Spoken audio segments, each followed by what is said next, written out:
So last week I released a video discussing the hedging techniques I use with my trading, and that triggered a lot of questions. So I decided to make this follow-up video, which is basically in question and answer format. And what I did was I compiled all your questions and I will be addressing those in this video. Since this video is in a question and answer format, I decided to take help from a very close friend, which you will see in the next screen. Um, they'll be asking the questions and I'll be answering them. My buddy here will be helping me go through the questions that you have submitted. So, do you have the list? Let me check my notes. So, the first question I have is, how do you decide what stocks to pick for bear put spreads, and how do you find these setups?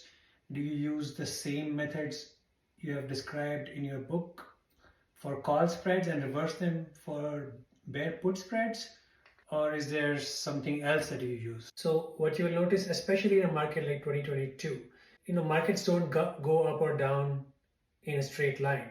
So markets are going in the downward direction. After some time, you will see a relief rally, so the markets will go up, but they'll not go up enough before the next leg down. So in that situation, when the markets went down, went up, and the way I trade is, when I see a relief rally, I take on call spreads. So I would have taken call spreads on the way up. Now, if the rally fizzles out and markets start heading back down again, what will happen is you will not be able to find any stocks which are overbought. So the traditional setup that you have for a bear put spread, the mean reversion trading setup, will not show up. So what you need to do during these times is find any stocks that are above the mid Bollinger Bands. And preferably if you can find high beta stocks, and by high beta I mean stocks which are tightly coupled with market moves. High beta stocks, their moves are more exaggerated. So if the market drops 1%, high beta stocks, a high beta stock may drop 3 or 4%. So if you can find high beta stocks which are trading above mid Bollinger Bands, those are the best, but that may not always happen. So let's say you are not able to find those. So what you would do is find any stock which is above mid Bollinger Band and take a bear put spread on that. And yes, these are not perfect mean reversion trading setups, but they work out equally well. So let's bring back the genie for the next question. Next question is, can there be a scenario where you are hedged with call spreads and put spreads? So ideally you should not lose money on both sides, but is there a scenario that you end up losing on both sides? So that was another very good question. So the question is, you have 5 call spreads. Let's pretend you have 5 call spreads. And obviously when you have 5 call spreads, you are directionally exposed to the upside. So if markets turn against you, you could lose on all those 5 spreads. Whatever money you have tied up with those spreads, you can lose that. So the question is, if 15 DTE comes around and markets turn around and start going against you, now you are faced with a situation where all those 5 spreads could become losers. So the technique that I presented to you so far is, you would take bear put spreads on day 15 or around day 15 to hedge those call spreads, so that if the markets continue to fall and those 5 call spreads become losers, at least the put spreads can become winners.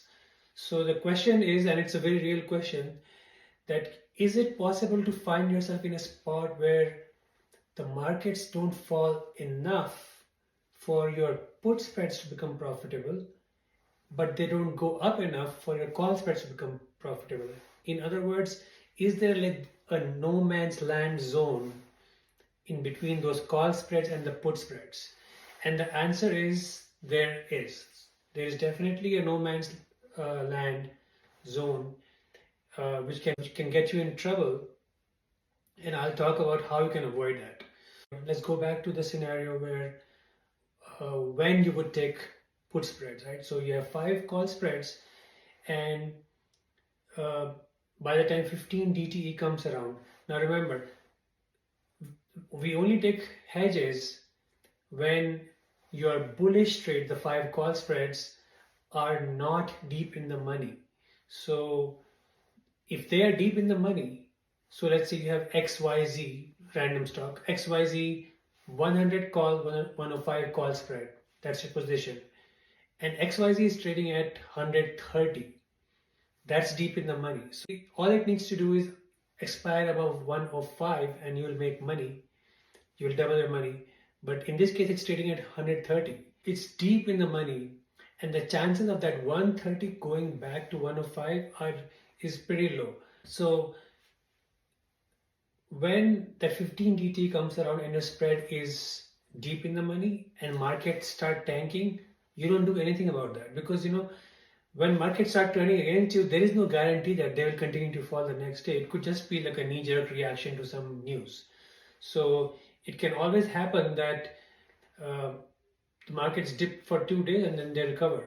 There is no point in hedging your call spread, which was deep in the money anyway, and take a put spread unnecessarily at that point.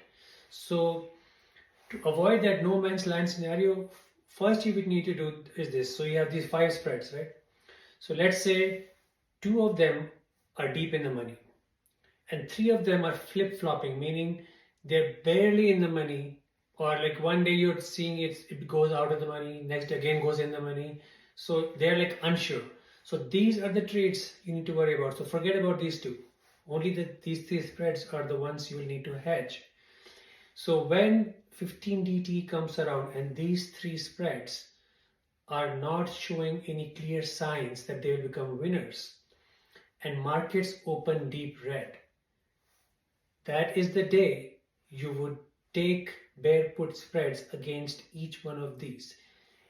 The moment a spread turns into OTM, so let's say these 2 spreads were deep in the money, this was barely in the money, but it was still in the money, which means if you use the spread tracker that we use in our group, it will show you projected winner. If it wasn't deep in the money and markets open deep red, the possibility of this spread turning from projected winner into OTM or out of the money is quite high.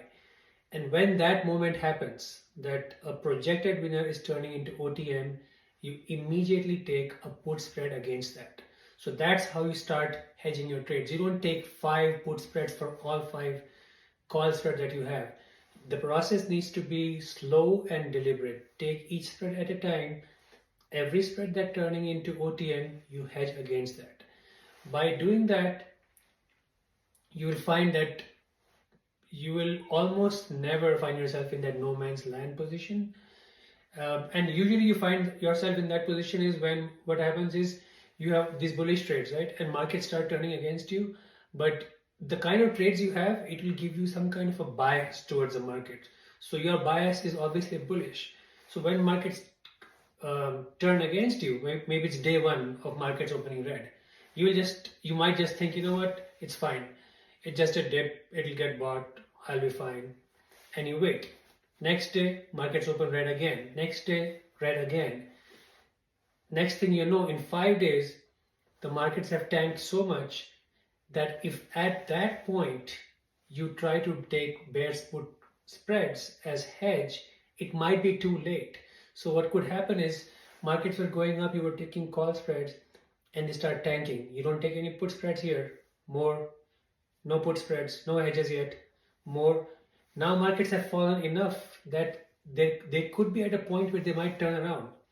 Because markets go up like this, they don't go up like this or down like this.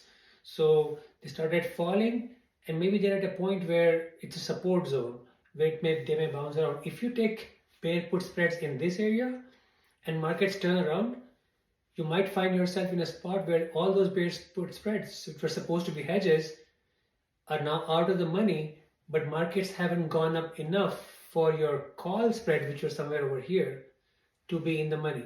So these guys lose and these guys lose. That is the spot which you want to avoid. And the way to avoid is by taking quick action as soon as your spreads go out of the money.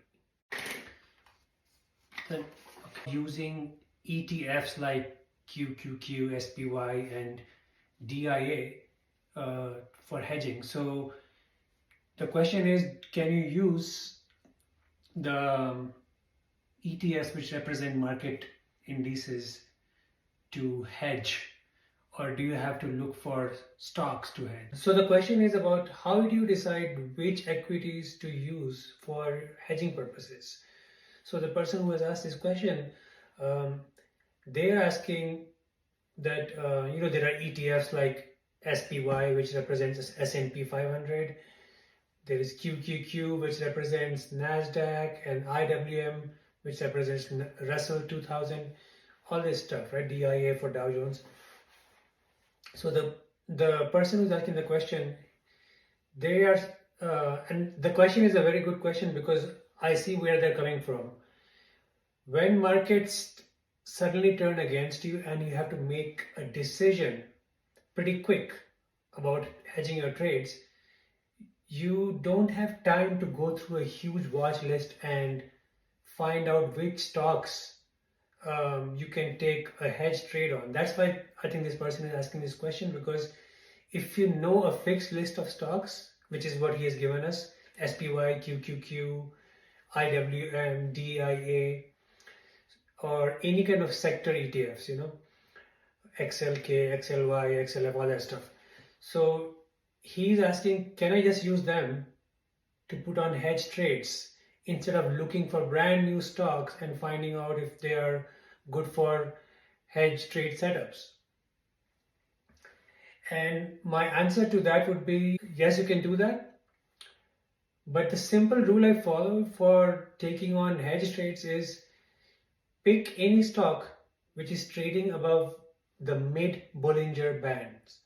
So as long as it's trading above that, which means it hasn't already tanked.